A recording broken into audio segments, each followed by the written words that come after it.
Wise news, খবরের সত্যাসত্য 24 ঘন্টা।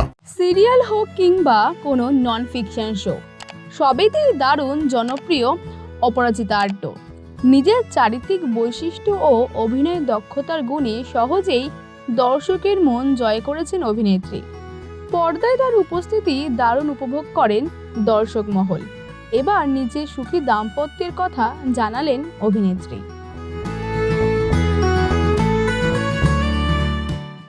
26 বছর পার করে ফেলেছে অপরাজিতা আড্ড ও অতনু হাজরা।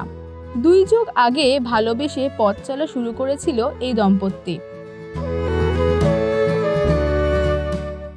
অপরাজিতা আড্ডের স্বামীও ইন্ডাস্ট্রির মানুষ, কাজ করেন ক্যামেরার পিছনে। স্ত্রীর সাফল্যে বরাবরই খুশি তিনি। অভিনেত্রী বলেন, ভালোবাসি বলেই কোনো মানুষের শর্তাধীন নই। একে অপরের মর্জি মতো চলা মানে তো চুক্তি করে চলা। আমি যদি আশা করে থাকি আমার বর ঋত্বিক রোশনের মতো দেখতে হবে, তাহলে আমার সংসারে অশান্তি তো হবে।